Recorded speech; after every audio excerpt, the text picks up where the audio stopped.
uma das partes importantes desse projeto é que a mensagem desses casos chega para a gente quase que em tempo real. Então, a partir do momento que o laboratório tem o resultado, automaticamente isso já é enviado para esse banco de dados nosso, e a gente todo dia está fazendo essa atualização, né? Então, a gente já roda isso automaticamente para ter o resultado o mais rápido possível e conseguir analisar o mais rápido possível se tiver alguma emergência, né? Então, assim, a grande sacada do projeto é essa, né? Não tem custo para o produtor, não tem custo maior para o laboratório, muito pelo contrário, você participando, você vai estar ajudando um bem maior, né? Então, assim, foi uma união entre academia, indústria e também a parte dos produtores para todo mundo sair com um benefício em relação a isso.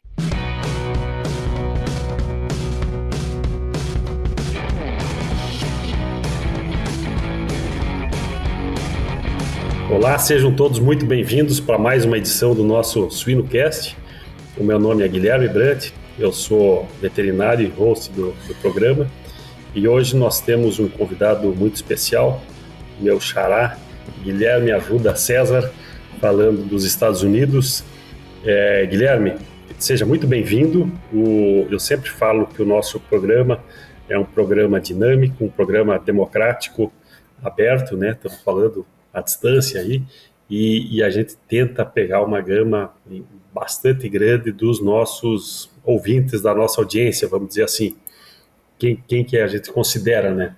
A própria academia, né? Quem está na academia aprendendo, os nossos produtores, os nossos veterinários, quem está na lida do dia a dia.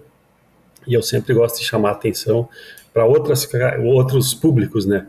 Que são os futuros produtores, os filhos dos produtores atuais que despertam esse interesse, os futuros alunos, né? Quem está em dúvida por fazer um curso aí superior, ou mesmo dentro do curso, para qual área direcionar, e os nossos consumidores, e muito importante, os nossos não consumidores também, né? Uhum.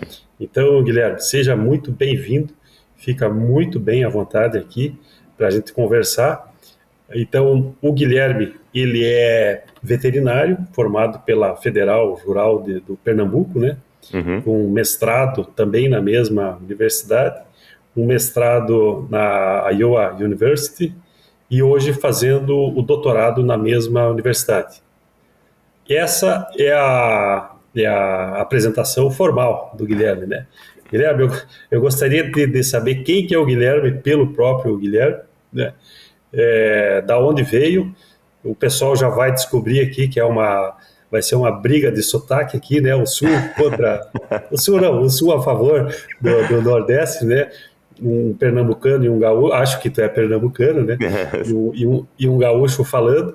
E como que foi essa tua história dentro da veterinária, e como que tu foi parar aonde tu está aí, como coordenador do projeto Swine Disease Reporting System na Universidade do Iowa, né? Uhum. E nos conta aí a tua história e depois vamos para o nosso bate-papo aqui. Com certeza. Guilherme, um prazer estar aqui no podcast. Obrigado pelo convite. E como você falou, sou mesmo pernambucano, nasci em Recife, em Pernambuco, onde graduei em veterinária pela Universidade Federal Rural de Pernambuco, mas muita gente pergunta como é que veio a paixão pela suinocultura, né? Porque a região Nordeste não tem uma tradição tão grande na suinocultura em si, e teve uma participação dos Estados Unidos, porque durante a minha graduação eu pude fazer um ano de Animal Science aqui na Universidade de Nebraska, em Lincoln, aqui nos Estados Unidos. E nesse um ano a gente trabalhou um pouco com a granja experimental de suíno lá da Universidade de Nebraska, e pude trabalhar um pouco com reprodução lá de suínos, mais voltado para a produção de animais transgênicos, né, de animais modificados geneticamente, para estudo de determinados genes. E a partir desse um ano, aqui nos Estados Unidos, eu voltei para o Brasil, para a minha universidade, onde eu me graduei em veterinária e também fiz o meu mestrado em reprodução. E a partir daí, desde então, desde a minha volta dos Estados Unidos, eu tinha esse plano de trabalhar sempre com suínos. E tive a oportunidade de fazer meu estágio de conclusão de curso na Embrapa, Suínos e Aves, com Marcos e com Nelson Moreira lá na parte de patologia. e desde então minha carreira foi só dentro da própria suinocultura. Então, fui depois para a parte técnica, trabalhar numa empresa de vacinas autógenas, fiz primeiramente a região Nordeste, e depois fui para o Mato Grosso trabalhar lá na região do Mato Grosso em si, e tive o convite aqui da Iowa State University, do professor Daniel Linhares, para se juntar ao grupo aqui, fazer o meu mestrado e também o meu doutorado aqui. Já finalizei o mestrado em Medicina Veterinária Preventiva e agora estou no doutorado em Population Science em Animal Health aqui na Iowa State University. Muito legal. E se a sua produção fosse mais rentável? As tecnologias nutricionais da Alltech potencializam a produtividade dos suínos de forma sustentável e maximizam a rentabilidade do seu negócio. Acesse nosso site www.alltech.com.br e saiba mais. Eu anotei algumas coisas aqui, eu ainda fiquei em dúvida. Em primeiro lugar, mandar um abraço aqui para o Daniel, né, que ele fez um belo trabalho aqui no Brasil, e eu não sei se eu já me perdi nas contas, mas talvez ele já seja mais americano que brasileiro agora, né? E levando muita gente para lá, formando muita gente. Bom saber. Como que é essa questão do estágio? Foi uma passada do estágio em Nebraska? Como que foi essa ida? Isso, Guilherme, na verdade foi, na época ainda tinha um programa, não sei se ainda tem no Brasil, mas tinha o Ciências Sem Fronteira, né? Então você tinha a oportunidade de um ano estudar numa universidade fora do Brasil, e aí eu tive essa oportunidade de ir para a Universidade de Nebraska em si, e assim, esse um ano, não, no meu caso foi pelo Ciências Sem Fronteiras, mas assim, tem outros programas de várias universidades que você pode ter essa experiência fora do Brasil. E assim, super recomendo porque realmente direcionou a minha carreira, né? Eu não tinha nenhuma visão da área de suínos em si, da região onde eu trabalhava, não tinha contato com esse tipo de indústria e pude ter, graças a esse estágio, não necessariamente fora do Brasil, se você também for para o sul ou outra região, você pode ter contato com outras áreas que na sua região não é tão forte em si, mas eu tive essa paixão devido a esse um ano de estudo que foi lá. Então, eu pude estudar um ano de Animal Science, que seria o equivalente à zootecnia aqui no Brasil, lá com algumas disciplinas de veterinária, e pude fazer um estágio de verão lá também, como eu falei, nessa área de reprodução de suínos. Então, assim, foi um programa bem completo para voltar e ter mais experiência nessa área. Legal. Ô Guilherme, assim, essa tua formação e esse desenvolvimento, e depois a gente vai falar do teu projeto que tu está coordenando, mas o que me chamou a atenção no teu currículo, que eu dei uma estudada aqui, foi que tu colocou vários cursos que tu fez e todo esse estágio fora aí, e um curso que me chamou a atenção, e eu achei muito legal, que se chama Curso de Necrópsia e Colheita de Materiais na Embrapa. Né? Como esse curso é importante, né?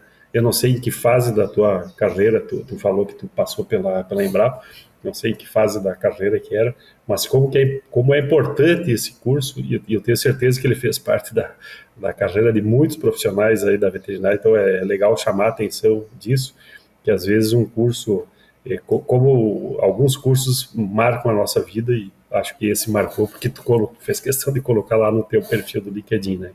Então, legal ver isso. Com certeza, Guilherme. Assim, a Embrapa também teve um papel importantíssimo na minha vida, porque foi onde eu tive contato com pesquisa de alto nível que o Brasil tem, e a Embrapa é uma das referências nessa área. E os meus mentores também, o Marcos, o Nelson lá, na própria Embrapa, recomendaram fazer esse curso quando eu estava lá. Foi meu estágio de conclusão de curso que eu fiz lá. E assim, como você falou, fez toda a diferença na minha carreira, e não à toa também eu sempre coloco no meu currículo, porque toda a parte de coleta de material, o que coletar, como enviar, então tudo isso foi aprendizado na própria Embrapa, que eu usei por toda a minha carreira, no Brasil, inclusive aqui também, saber o que coletar, quando coletar, e também como enviar essas amostras, que muitas vezes o pessoal coleta a amostra certa, mas na hora de enviar não envia da maneira adequada, e a gente não consegue fazer o teste final aqui nos laboratórios veterinários, né? Então, assim, foi imprescindível para a minha carreira, posso dizer. E literalmente pôr a mão na massa, né? Exatamente. E a gente fazer, né? Não só olhar e fazer. Mas vamos lá que eu estou interessado aqui. Eu gostaria de abordar o teu projeto aí, do projeto do Swine Disease Reporting System, né? Tu nos explicar o que é exatamente isso, né? E eu gostaria de fazer uma puxada, se a gente for falar de doenças no hemisfério norte, ou doenças que tu deve estar cansado não, deve estar lidando diariamente, como o PIRS, como alguns outros desafios virais, a própria PED, né? Mas se a gente pudesse dar uma conversada de circovírus também, né? Então, porque essa é uma realidade mais nossa, ainda bem, né? Ainda bem, eu digo, não pelo circovírus, mas pela gravidade dos outros, né? Então, se a gente puder fazer um pacotão aí, Guilherme, dar uma explicada nesse teu projeto que tu coordena, né? E depois falar um pouco de circovírus. E na abertura do circovírus, só botando um pouco de história aqui, eu vi teu currículo, mas não vi quando que foi a tua formatura, né? Quando que tu se formou veterinário. Não sei se já tinha o circovírus ou não, acho que já tinha, né? Já tinha. Já tinha. Só dando um enriquecimento aqui, no final, eu acho que era final de 99, no comecinho aí do 2000, quando foi diagnosticado efetivamente a circovirose no Brasil, eu trabalhava numa grande operação e começou uma doença e a gente não sabia o que era, né? E o Brasil não sabia, e a gente teve a felicidade de fazer um banco, uma semana, com o professor Davi Barcelos, o José Lúcio, o professor Ronaldo Reis e o nosso querido Yuri Sobestianski junto, né? Então foram 4, a gente chamava que eram os 4 grandes aí da patologia, e a gente fez vários cursos desses da necrópsia, né, buscando uma doença, porque eram vários animais acometidos. Então, só para dar esse tempero aí de uma conversa, e aí já se passaram 20 e poucos anos, né, e é uma doença que ainda nos causa bastante prejuízo. Mas vamos lá, vamos pro teu programa aí e vamos dar uma misturada aí com a circovirose. Não, com certeza, Guilherme. E essa compilação de dados que eu vou falar um pouco do Swine Disease Report System, conta um pouco dessa história que você falou, também aqui nos Estados Unidos, que foi bem similar, né, no começo dos anos 2000, toda essa casuística clínica. Mas entrando em si no projeto, no Swine Disease Reporting System, foi um projeto criado aqui pelos professores Giovanni Trevisan e Daniel Linhares. Então, eles tinham uma ideia de que tem vários dados de laboratórios, todos esses laboratórios de diagnóstico veterinário, eles têm os resultados de, por exemplo, PCR, sorologia e dentre outras amostras que são submetidas para análise, e todo esse banco de dados fica retido no próprio laboratório, certo? E isso seria informação muito útil para os produtores no campo e também para os veterinários, para saber o que está sendo mais testado, o que é que está acontecendo no campo em si.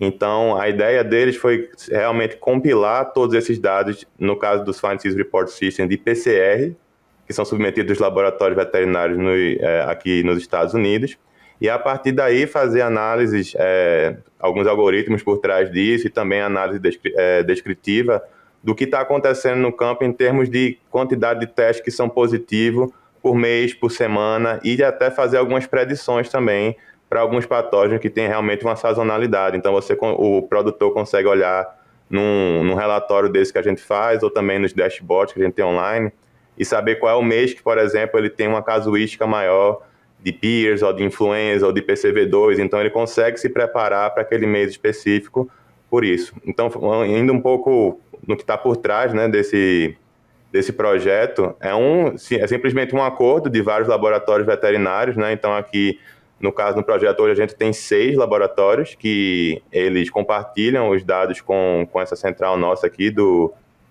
SDRS, e a gente faz toda essa compilação e análise de dados. E para vocês terem uma ideia, esses 6 laboratórios, eles representam no NAM, que é uma rede nacional de laboratórios de sanidade animal, que é estabelecida pelo USDA aqui. Esses 6 laboratórios que a gente tem representam mais de 95% de todas as amostras de suínos que são submetidas aqui nos Estados Unidos para teste de PCR. E com isso, então, a gente tem uma boa cobertura do país inteiro, né, do que está acontecendo. E como esses laboratórios eles relatam para a gente esses casos, e tudo isso de maneira anônima, então a gente não sabe quem é o produtor, a gente não sabe exatamente a fazenda que veio. O que a gente sabe na informação é o estado que veio, qual foi o teste que foi performado, a data que foi feita e qual foi a amostra que foi submetida, né? Então, com tudo isso, a gente consegue fazer uma compilação e saber, por exemplo, perguntas: qual é a amostra que é mais submetida para Pierce? Qual é a amostra que é mais submetida para PCV2? E qual delas é mais positiva do que uma outra amostra? E a partir daí, como eu falei, você fazer esses relatórios mensais que a gente faz para os produtores e veterinários do campo.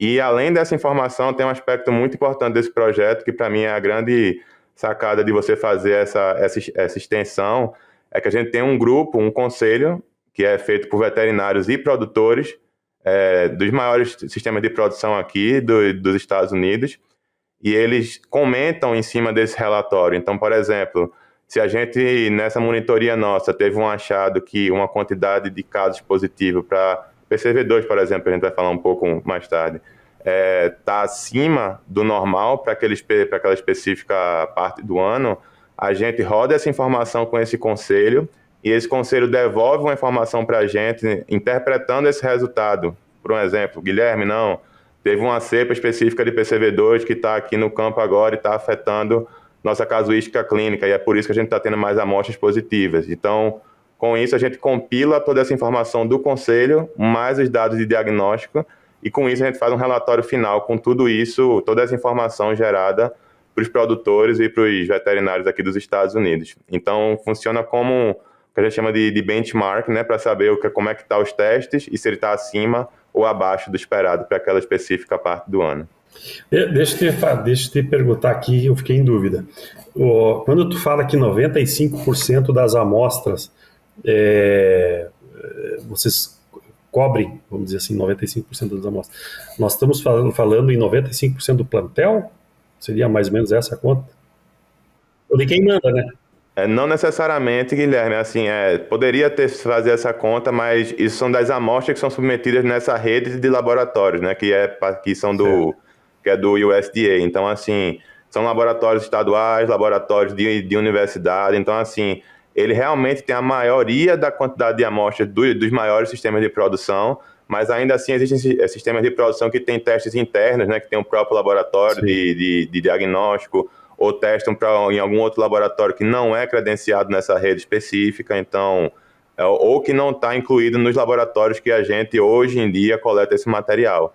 Então, assim, é uma boa representatividade, com certeza é a maioria do plantel americano que a gente representa, mas a gente não pode transferir a informação para mais de 95% do plantel americano, porque isso a gente não tem como analisar com o tipo de dados que a gente tem, que a gente recebe. Certo. E eu achei interessante a questão do anonimato, né? De não expor, né? E claro que quando a gente está falando de sanidade ou sempre existe eu vou me expor, claro que existem doenças de notificação obrigatória, mas também o anonimato dá uma transparência ou dá uma tranquilidade maior. Né? Isso, Guilherme, é um aspecto chave, assim, que eu acho do projeto em si, esse anonimato, porque os produtores e os sistemas de produção, eles sabem que nenhuma informação dele vai vazar para o público. Isso não vai existir, porque do jeito que a gente recebe a informação, é impossível a gente fazer isso, entendeu? A gente só sabe do estado que veio. Então, fazendo uma analogia com o Brasil, seria dizer: o Rio Grande do Sul está com uma quantidade maior de casos de influenza do que o normal. E a gente não vai saber se foi da região sul do Rio Grande do Sul, norte do Rio Grande do Sul. Nem isso a gente consegue saber. É o estado específico e saber se ele está acima daquela quantidade que seria o ideal para você ter de número de casos positivos, por exemplo. Certo. E quando tu estava explicando, eu fiquei imaginando a história que a gente começou a rir do circovírus, né? Eu trabalhava, eu estava em Santa Catarina e a gente estava sofrendo o circovírus. Eu sempre falo que eu acho que foi bom para o Brasil que a circovirose tenha começado na maternidade, porque aí o pessoal viu as perdas, porque se ela tivesse começado em outro sítio para frente, às vezes os pontos de MADEC lá iriam ficar não tão relevantes assim, né? E eu lembro que nós tínhamos operação em todo o Brasil, e vendo o que estava acontecendo, e um pouco dessa ânsia que vocês devem ter aí, pô, tá acontecendo em tal estado e a sazonalidade está nos dizendo que vai piorar ou não, né? Nós começamos a elaborar palestras e treinamentos para os outros estados, né? Isso aí vai para o Rio Grande do Sul, né? Então nós íamos lá no Rio Grande do Sul fazer palestra para quem não tinha, né? Então, e o pessoal ficava, pô, mas o que vocês estão falando aí que não tem nada aqui, né? E depois nos chamavam, né, quando a doença efetivamente começou a migrar para o Brasil inteiro, nos chamavam, a gente dava a mesma palestra, né, para falar dos riscos e dos pontos, né? Então, interessante isso. E essa parte que tu fala aí da prevenção, acredito que seja a grande cereja desse bolo todo aí, né? De poder fazer essa devolutiva e dar as questões sazonais ou regionais, né, que possam estar começando a cometer. Exatamente, Guilherme. É mais ou menos como os veterinários usam esse tipo de informação aqui, né? Eles saber se um estado específico está acima do esperado, e você vê, por exemplo, os sistemas de produção estão cada dia mais integrados, né? Então, assim, você não tem um sistema de produção que só está em um estado, às vezes ele tem fazendas ou granjas, ele tem no centro-oeste dos Estados Unidos, ele tem na parte mais oeste dos Estados Unidos, então ele saber se uma atividade está mais regionalizada, ele consegue também mexer um pouco no fluxo dele, saber se vai colocar mais animais naquela região que está sofrendo mais, ou se ele vai alojar em uma outra região específica. Então, assim, esse tipo de dado, como você falou, ajuda na parte preventiva, saber onde está começando alguma coisa e o que é que a gente pode fazer para conter, para ele não se espalhar de uma maneira que vai afetar os nossos vizinhos, né? Então, assim, eu acho, e principalmente essa parte de ter os principais sistemas de produção também interagindo com a gente, ajuda muito para saber esse compartilhamento de informação e evitar que o pior aconteça, podemos dizer, caso você tenha algum foco de doença específico. Uma outra dúvida, Guilherme. Eu estou no meu sistema, eu coletei o material e, vamos dizer, na vida real normal, né? Eu estou com uma dúvida, eu coletei meu material e mandei para um laboratório. O trabalho que tu coordena é coletar as informações, os resultados desses laboratórios. Eu, como produtor, eu tenho um custo extra para participar desse grande banco, ou o meu exame, indo para o laboratório que eu mando, já vamos dizer, é um benefício, então? Não tem custo nenhum, Guilherme, nem pelo laboratório e nem pela parte do produtor em si. Na verdade, é o contrário, né? O projeto também ele tem fundos para os próprios laboratórios que participam dele. Então, para o laboratório, porque você precisa de uma estrutura maior de TI, por exemplo, para você fazer toda a organização desses casos e fazer, porque uma das partes importantes desse projeto é que a mensagem desses casos chega para a gente quase que em tempo real. Então, a partir do momento que o laboratório tem o resultado, automaticamente isso já é enviado para esse banco de dados nosso, e a gente todo dia está fazendo essa atualização, né? Então a gente já roda isso automaticamente para ter o resultado o mais rápido possível e conseguir analisar o mais rápido possível se tiver alguma emergência, né? Então, assim, a grande sacada do projeto é essa, né? Não tem custo para o produtor, não tem custo maior para o laboratório, muito pelo contrário, você participando, você vai estar ajudando um bem maior, né? Então, assim, foi uma união entre academia, indústria e também a parte dos produtores para todo mundo sair com um benefício em relação a isso. Agora, eu lembrei também que a gente fazia palestras nas Abravias regionais, né, que era o grande chamador da época, e eram palestras assim para tentar pegar o máximo de gente de diversas empresas, e mesmo quem não estava com problema, para tentar espalhar isso de uma maneira, é um vírus, está vindo, né? E no caso do circovírus, eu sempre comparo com o Covid, né? Um vírus altamente contagioso, o circovírus, e altamente resistente, né? O Covid já era mais fraco, né? E deu todo o estrago. E imunossupressor, então os estragos que vinham pela frente eram bastante grandes, né? E nesse caso, essa devolutiva, né? Tu tá hoje aí rodando, hoje de manhã, aqui é de manhã, né? Tu tá rodando o teu sistema e começou a ver um alerta aí para o caso do verão ou do inverno, na região do centro, do meio oeste. Aí, essa devolutiva, ela vai para quem, né? Como que é para eu misturar um pouco de epidemiologia ou monitoria de doenças, né? Como que eu transformo os teus números numa coisa palpável para o produtor que, eventualmente, vamos considerar aqui no Brasil, alguém que é independente e não tem uma estrutura, por exemplo, de uma empresa que tem uma estrutura formal, do sanitarista, né? Alguém que está produzindo lá e precisa receber essa mensagem. Como que é feita essa devolutiva?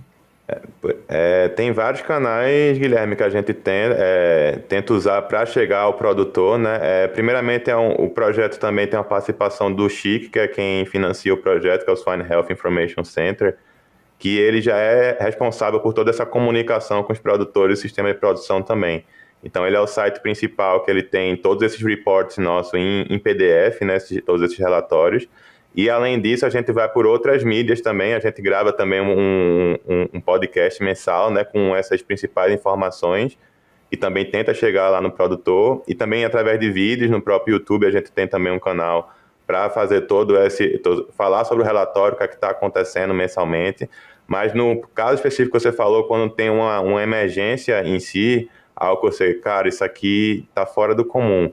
E a gente pode dar um exemplo aqui. Eu nem estava aqui no próprio projeto ainda, mas aconteceu em 2021 uma cepa diferente de Pierce, que estava circulando de uma maneira mais agressiva aqui nos Estados Unidos. E a partir do momento que o projeto começou a monitorar e ver que os valores de CT da PCR estavam indo bem mais baixo, o que quer dizer que quando o valor de CT é mais baixo, ele é inversamente proporcional à quantidade de vírus. Então, a quantidade de vírus, de carga viral que tinha nessas amostras era muito maior do que o comum, do que chegava nos laboratórios. Então, começou a notificar esse conselho primeiro, que a gente tem, que tem a participação de veterinários e produtores maiores, podemos dizer. E, a partir daí, eles informaram de volta, cara, realmente tem algo estranho acontecendo aqui no campo. A gente não viu nada tão agressivo dessa maneira. E, a partir daí, a gente usa os meios de comunicação que o SHIC, por exemplo, tem, para informar da maneira mais rápida para os produtores através de webinar. Eles montam, como você falou, indo em vários lugares para falar sobre o que está acontecendo, tentando fazer online também, um link no Zoom, algo do tipo, e convida todos os produtores.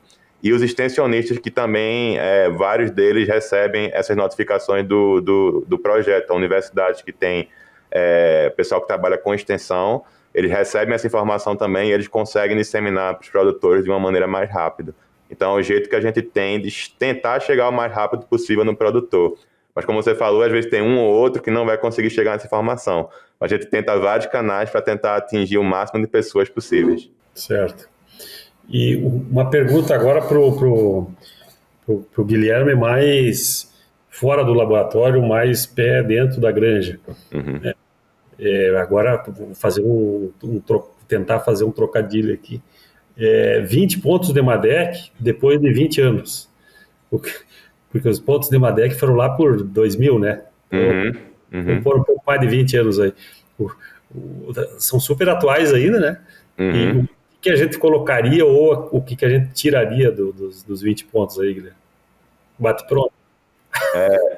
Na verdade, Guilherme, sobre o PCV2 em si, ele teve uma evolução clínica indo para a parte subclínica, podemos dizer agora, assim, porque antes a gente tinha muito, como você falou, nos anos 2000, os sinais clássicos, né, que a gente chama aqui das doenças associadas à circovirose. Então, você tinha casos reprodutíveis, né, você tinha sempre aqueles abortos que aconteciam, você tinha a parte do PNDS também, da parte da dermatite, né, dos suínos, da parte de nefrite, você tinha a parte também de doenças em si que acontecia nessa área, e também a parte sistêmica, né, do vírus, como você falou, a imunossupressão. Você via aqueles animais com um crescimento bem retardado, né, ele não conseguia chegar naquela fase de produção numa qualidade boa, e também ia definhando ao meio do caminho, e você, a partir daí, ia ter uma mortalidade bem mais alta, não só na sua maternidade, que você falou, na parte reprodutiva em si, dessas doenças nas porcas, mas em si, depois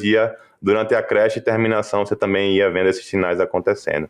Então, era bem clássico, assim, que você tinha essa circovirose acontecendo, E aí, com o tempo, depois da introdução da vacina, que foi super importante, eu costumo dizer que foi a vacina mais efetiva que a gente teve na suinocultura, né, depois da vacina de circovírus, esses casos clínicos ao longo dos anos começaram a ser menos frequentes, somente comparado com os anos 2000, como você falou, que era, quando acontecia, era de uma devastação imensa, e aí, a partir daí tivemos mais essa parte subclínica que ficou muito difícil de mensurar.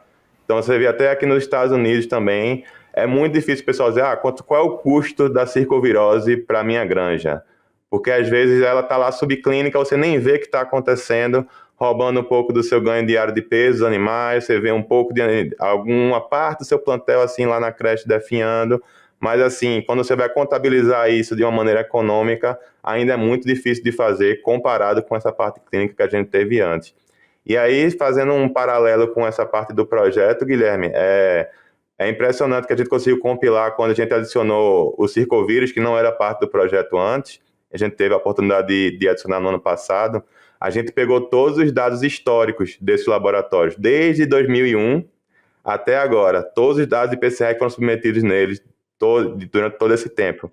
E aí essa parte, o que você contou da história do Brasil, o que eu estou contando aqui da história dos Estados Unidos, é impressionante como os dados de diagnóstico contam exatamente isso acontecendo. Então você vê cerca de 60%, 70%, até 80% das submissões, lembrando que uma submissão pode ter 10 amostras, pode ter 20 amostras, 30 amostras, enfim, de 70% a 80% delas eram positivas antes da introdução da vacina do circovírus, Guilherme. Assim, era algo absurdo. Se você tinha sinal clínico na granja, ela se espalhava de uma maneira rápida, o produtor mandava 10, 15 amostras, a maioria delas vinha positiva. E aí, a partir da introdução da vacina, no caso aqui nos Estados Unidos foi em 2006 para 2007, e teve uma introdução bem rápida nas granjas, aí você vê que esse percentual de amostras positivas começou a cair, porque aí você já tem um plantel que é mais imunizado, que estava mais resistente ao vírus devido à aplicação da vacina, então a gente não teve mais essa quantidade tão grande de amostra. E aí, Guilherme, normalmente você olhando isso, você então estabilizou o circovírus agora, e aí a partir de 2011 para 2012, aqui nos Estados Unidos, a gente começou a ver de novo esse aumento acontecer, não aos níveis que tinha antes, de 2006, antes da vacina, mas teve um pequeno aumento. E a partir daí, você começou a ver que a prevalência dos genotipos de circovírus começou a mudar. E aí você teve uma prevalência aqui nos Estados Unidos do circovírus A, que era o que era mais comum antigamente, mudando mais para um circovírus tipo D ou um circovírus tipo B, que teoricamente tem uma vacina, tem uma proteção cruzada para os outros genótipos, mas nesse caso aqui afetou um pouco a parte clínica na granja. Então começou a ver os casos que teoricamente se achavam que eram falhas vacinais, começou a ser correlacionado com alguns tipos de genotipos diferentes que estavam circulando dentro de algumas granjas. Mas ainda assim, nada muito alarmante assim, sabe, Guilherme? É só um pouco mais de doença clínica no campo, mas não aos níveis, como eu falei, do período antes da vacina.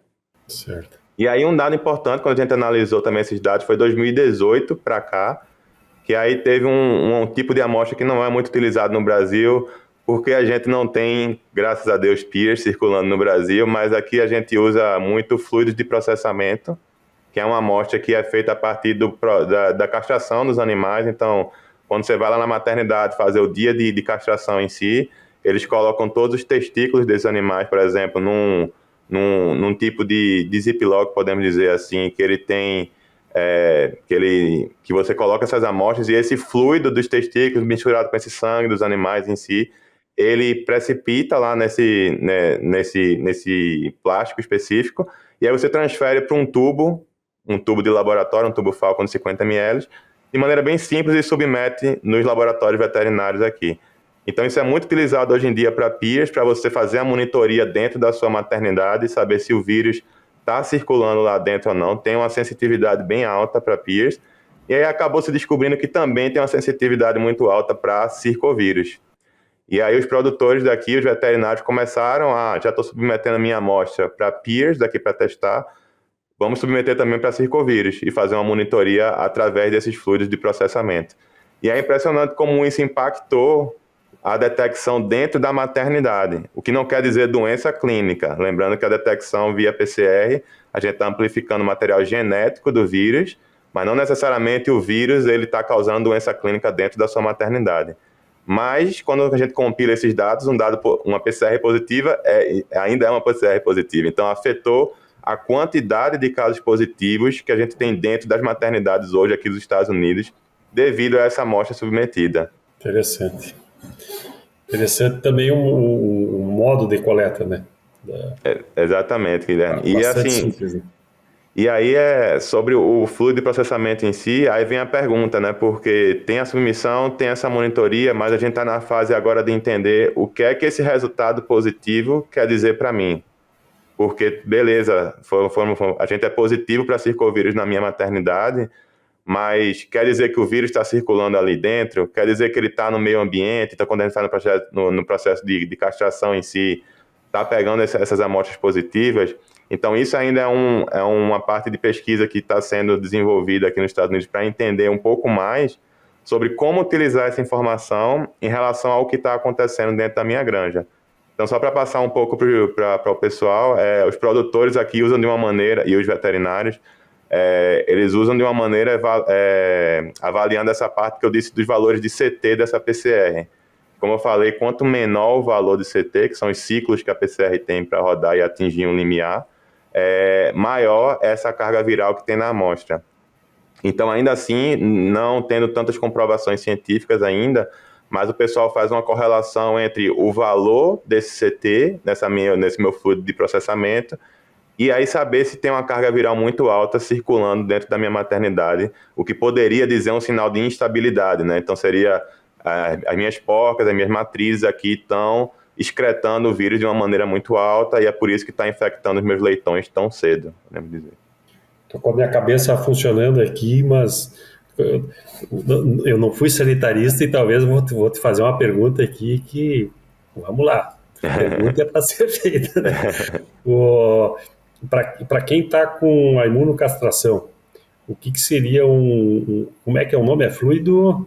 Fluido de processamento. Fluido de processamento. Eu lembro das granjas de bisavós, a coleta aí do rabinho, né? Que seria um subproduto da maternidade, né? Exatamente. E para quem não castra, ele poderia ser uma alternativa ou nada a ver? Esse é o problema, Guilherme. Assim, na verdade, eu acho assim, no Brasil a gente está indo mais para o lado da imunocastração, que eu acho correto até, mas realmente o fluido de processamento é aplicado só para essa parte da castração manual que a gente tem, que aqui nos Estados Unidos ainda é muito comum. Mas Certo. Com a evolução do bem-estar, podemos dizer, né, essa parte da imunocastração, esse tipo de amostra não seria mais adequado para você usar como monitoria. Então é por isso que também muita gente ainda submete o bom e velho amostra de sangue, né? Você coleta da maternidade em si dos leitões que são desmamados, fazer uma quantidade específica que represente o seu plantel para mandar e fazer a monitoria. Várias empresas aqui também fazem dessa maneira, justamente ou pelo lado da imunocastração, como você falou, que eles já aplicam, ou pelo lado que ele achar que também o sangue representa melhor um animal que está com viremia, ao invés de você coletar essa amostra populacional do fluido de processamento. Só que aí vem um lado da facilidade, né, que o fluido de processamento... o funcionário já vai fazer a castração em si, então é muito fácil para ele colocar dentro de um ziplock, como eu falei, assim, estéreo, e depois submeter para o laboratório. Não tem tanto trabalho para fazer. E aí tem outras amostras populacionais que são feitas na maternidade também. A Isadora Machado aqui, por exemplo, trabalha aqui na Iowa State com tongue tips, que seria dos animais que vieram a falecer ou se não natimortes, por exemplo, durante a maternidade dos leitões. Você consegue coletar só a ponta da língua deles, um processo bem parecido, colocar num ziplock desse fechado, e aí esse fluido que vem dessa língua você submeter aos laboratórios também, e também é uma amostra bem promissora para PIR já utilizada, mas também já tem detecção de circovírus usando ela também. Então, assim, tem algumas amostras que podem substituir, no caso do fluido de processamento, assim, ou realmente acrescentar em termos de informação dentro da maternidade, e você ter uma facilidade maior de coletar do que você pegar cada leitão individualmente e coletar sangue deles. Não tinha ouvido falar dessa alternativa aí, muito legal. A MS Shippers é especialista em biosseguridade na produção animal e oferece soluções para você, produtor, obter melhores resultados através da higiene. Acesse www.shippers.com.br e conheça a linha MS Gold. O sucesso na produção animal começa com uma boa gestão de higiene. Ô Guilherme, tô vendo aqui o nosso reloginho, não parou, viu? A nossa conversa fluiu e o relógio continuou rodando aqui. Mas muito interessante esse projeto, né? De ver a epidemiologia, como que vocês estão monitorando, né? A quantidade, eu imagino, o banco de dados de vocês, muito interessante. E mais interessante ainda, que seria a devolutiva, né? É botar a academia na prática mesmo, né? De poder fazer um mapeamento e essa medicina veterinária preventiva mesmo, né? Para onde que pode estar tendo risco. Te agradeço demais aí, é bom ouvir falar aqui dos nomes do Daniel Linhares, né? Do Giovanni Trevisan também, que é sempre bom ver que os nossos conhecidos aí, para onde foram e quantas pessoas eles estão influenciando, né? Vocês já são filhos deles agora, né? Já estão sendo desenvolvidos por ele, e esse trabalho gigantesco que está sendo feito aí são oportunidades que também a gente tem aqui. Assim, vendo tu falar, eu lembrei aqui do plano de erradicação da peste suína no Nordeste, né? Um trabalho que está sendo feito lá, importantíssimo para o Brasil, né?